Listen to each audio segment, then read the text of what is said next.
Hi, my name's Maria. Welcome to my channel MH Books. I have said that 20 times. I have not had a good start to this video, so let's go. Let's do it. It is a Friday Reads on a Friday, being filmed on a Friday, probably uploaded tonight and not with you until Saturday because I have the crappiest broadband since dial-up.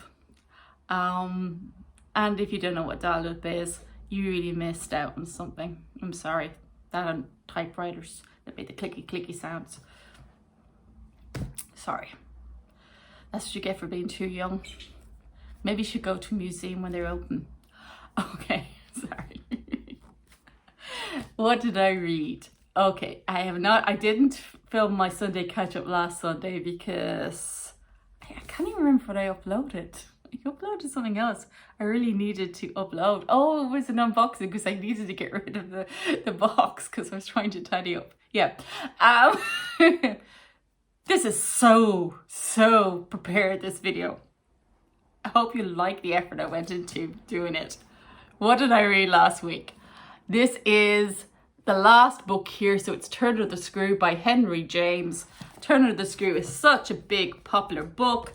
It's actually a novella, so it's only a small piece of this, that they put it into the bind-ups of things like The Castle of Ontario, which is the very first horror gothic novel thingy, supposedly. Frankenstein, Strange Cases, Jekyll and Mr. Hyde, Picture of Dorian Gray, and Dracula. So, you know, it's an important piece. Our buddy read it with Eva Strange. Her channel linked down below. I put lots of things down below and forget to tell you I'm going to do it. So always have a look. And if I've forgotten to post information, you know, just remind me and I'll do it. Might take me a couple of days, but I will get there. So our buddy read it with Eva Strange. And I have to thank her most sincerely. I didn't even bother to tell her this, but I would have DNF'd this book. And it's important for somebody who likes to read a lot of horror as well as literary fiction and historical novels, but I also read a lot of horror, to actually have read this one. I have seen so many adaptations of it. The one I'm going to talk about is The Innocents, which is a film in 1961. It is no longer copyrighted as far as I know. You can see it for free on YouTube if you want to. I recommend watching The Innocents. I recommend watching the Netflix, which is The Haunting of Blind Manor, which is another adaptation. I don't recommend the actual original book unless you want to see what has inspired this story. I don't particularly like it. I ranked it 3 stars on Goodreads because it has inspired, it has the gem of an idea. It's actually, as far as I know, based on a story that Henry James himself heard a year and a half before he wrote the novel. Then it's a story about 2 young children who are orphaned and raised by servants in a big house. So both stories, his novelization and the original story that he heard. And somehow there's some type of corruption of the children, and then one of the servants at least dies, and there's some type of death, okay? And as I think Henry James puts in his notes, it wasn't very clear exactly who died. So his idea was to put somebody else here to observe first and tell this story again. He says it frightened him. He got frightened writing it. The problem is he uses a governess. The governess immediately believes that these children are corruption without enough evidence. So you're supposed to think, if you go from the adaptations and what other people have written about the book, you're supposed to think, and this is not what I think from reading this book, I just think that the governess is just completely bonkers. That's a nice fable, isn't it? You're supposed to think, oh, is she seeing ghosts? So is she mad or is she not? If the ghosts are real, are the children haunted? Are they evil? Or are they corrupted by these ghosts or are they not? Are they actually innocent? And The children claim all the time never to see. And do they see or don't they see? Is this because the governess is mad? And you're supposed to have all these questions.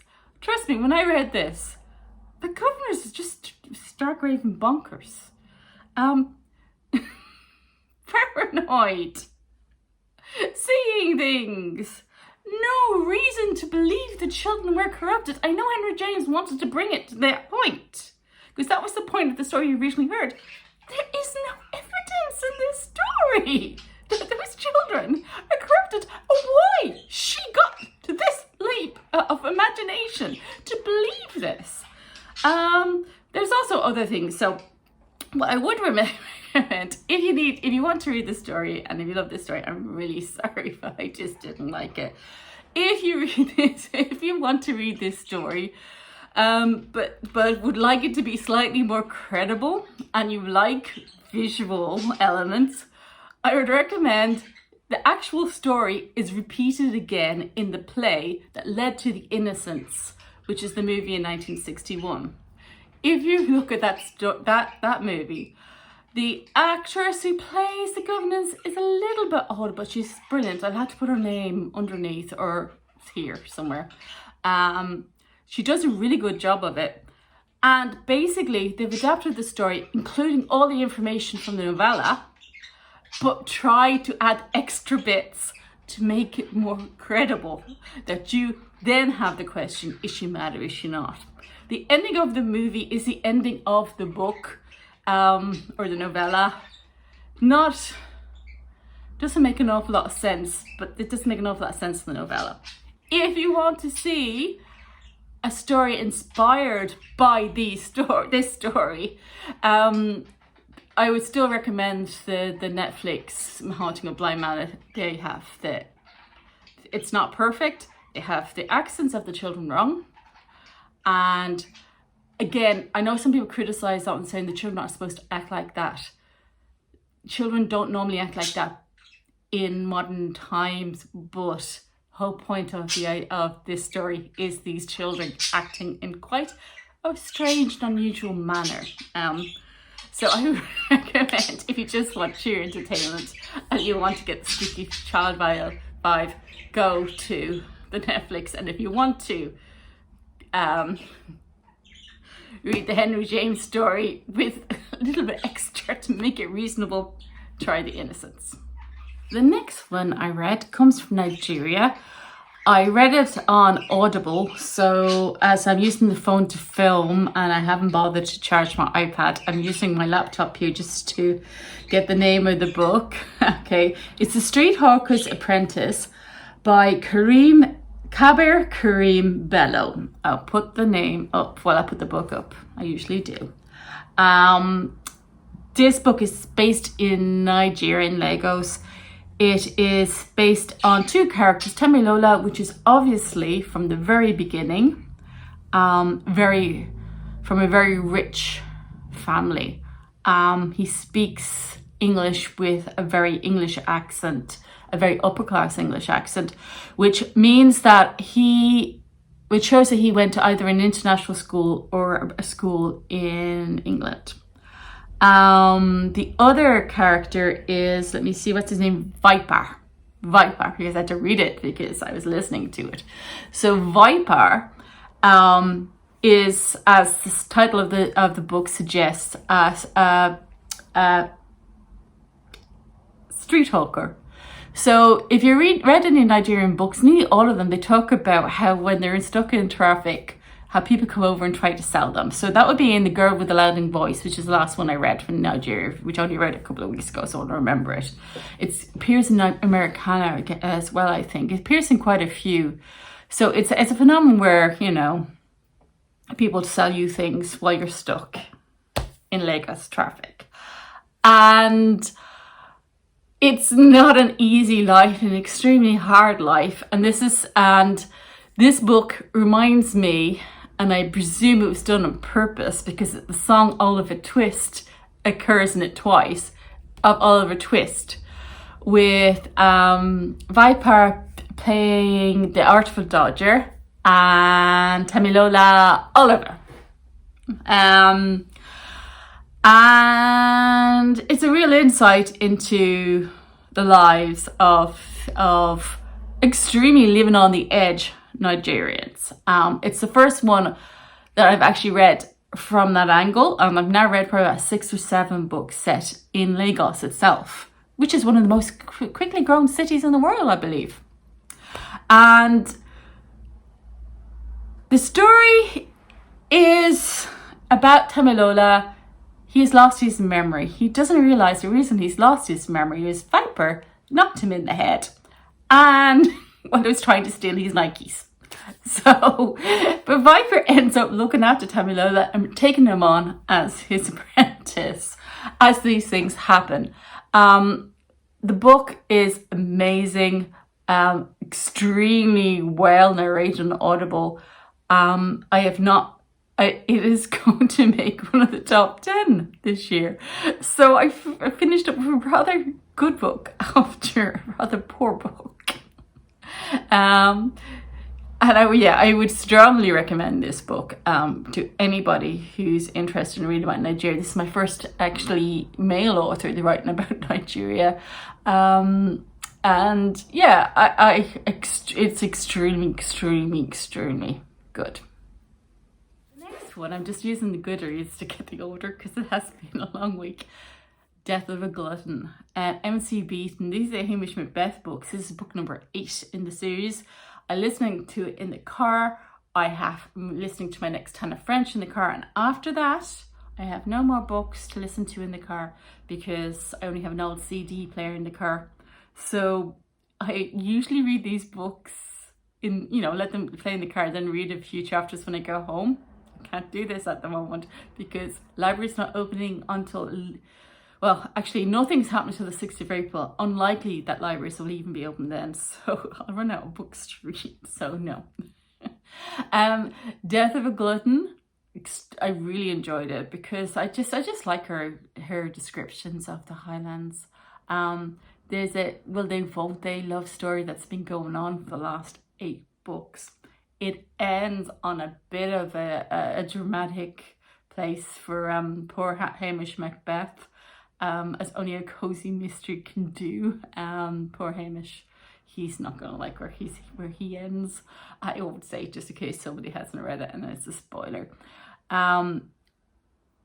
Actually don't really care much about the actual murder mysteries in these books.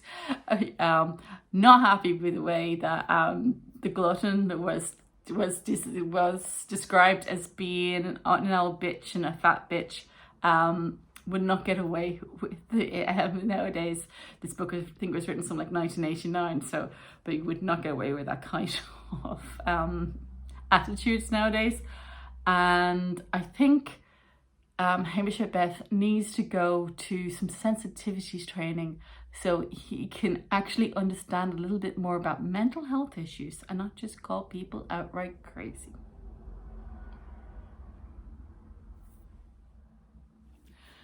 So the next one, 13 Stories. I have filmed a vlog of this, not filmed my reaction to the ending. I've let it sit for 4 or 5 days now. Don't hit myself with the glasses with it. I did that last time. It must be the book. This is a horror story.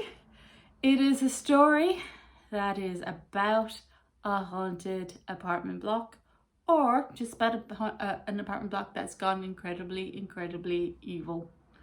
I'm not telling you which. That would be a spoiler. So I'd like House on Haunted Hill or House of Leaves, one or other. Actually, it has elements of both. Set up with 12 different, I'm going to call them chapters rather than stories. Now people say they're short stories, but they're actually 12 different chapters in the point of view of 12 different characters. You're invited to a dinner on the 13th floor with the owner of the apartment block. The chapters interlink very much but when you get towards the end, they start off separate and then interlink a lot. So I would call them more chapters than interconnected short stories. And they all meet for dinner. The last chapter is the 13th chapter. It's told from all their perspectives. It starts off as quiet horror and it goes up to pretty violent horror by the end. And this is going to make the top 3 of either my effed up buildings, like, you know, a house of leaves, or haunted house books. I'm not telling you which, but it's going to make number 3 in one of those lists. It was extremely well written, and I will be reading Jonathan Sims, and the vlog hopefully will be up soon. Next book I read, I have to hurry up, was Aya. Aya was read for Mel at for Melodies at Mel's Bookland Adventures. I'm so getting names wrong today. And it's by Margerite, Abouet, and the illustrations are Clémnet, Oubrerie. Can't say French. The second person is the illustrator. It's based in Ivory Coast, which is in Western Africa, which is there. It is basically, if you're from Ireland or the UK, like EastEnders set in the Ivory Coast. It's set in 1979 to about 1982-ish, maybe 1978 to 1982-ish, and people sleep with their own people. Who's the daddy? There's a beauty contest. It's fun, it's enjoyable. This is a bind up of the first 3. There's another 3 to go. Not sure will I buy the second set. I might just get it from the library when the libraries are open. But I am interested the same way that you're interested that when you hear do do do do do do do at the end of an EastEnders episode, which I haven't watched since the 1980s. That's probably why it reminds me of it. I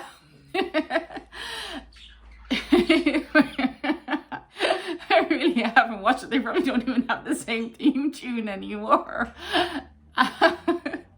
But yeah, so it's a soap opera basically, set in the Ivory Coast. Look, want to find out what happens next, because it leaves you like, you know, at the ending, you know, I want to find out, does he really go to France and does he stay there and all that kind of stuff. It's entertaining. I gave it 3 stars. As I said, it wouldn't be a 4-star, would be something that I would have to buy because I need to read what happens next. I think I'll just pick it up in the library. It's but what I would say is graphic novels the illustrations are important. The illustrations are actually really, really fun, and that they show you what modern life was like in the late 1970s, early 80s. And see the modern buildings on the African landscape, you know, in the modern buildings there. So I really quite enjoyed that, and I enjoyed the fashions in the book. They're African, but they're also late 1970s, early 1980s. And if you watch things like the 70s show, which this actually has a lot in common with, which is a sitcom, obviously, if people don't know what it is, it's a sitcom, an American sitcom. The fashions are brilliant. So they have the late 1970s, early 80s fashions with you know, African designs. Plus, the back of the book has lovely things, as Melanie pointed out in her book club live chat. Has lovely things like how to carry your baby on your back. There you go. You can see it now. Can you see that?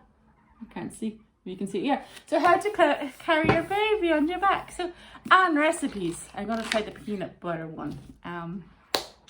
Because, yes, it made me very hungry. So, yeah. Oh, yeah. Loads of fun. I want to see somebody who actually reads more graphic novels trying it. So I might lend it to my sister and see what she thinks about it. So what am I reading?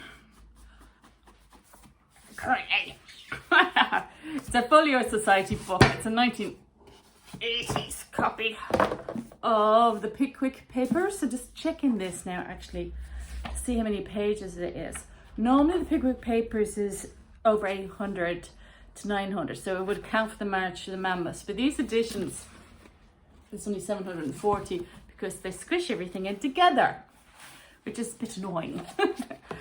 I don't get to count as many pages. But what I do love about them is the illustrations. So we don't have the classic illustrations that you normally get with Dickens. I can't remember the name of the illustrator you normally get with Dickens. These editions you always get different ones. So, and very importantly, they put them in the right place in the story, so you don't get spoiled. On some classics you get spoiled by the illustrations in the wrong place. The other thing I'm reading is over there. Bear with me so I don't forget it.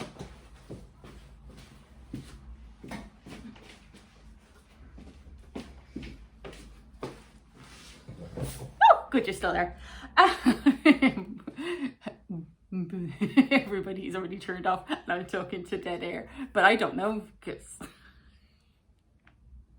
I'm not there at the moment. Yeah. Simon R. Green, something from the Nightside.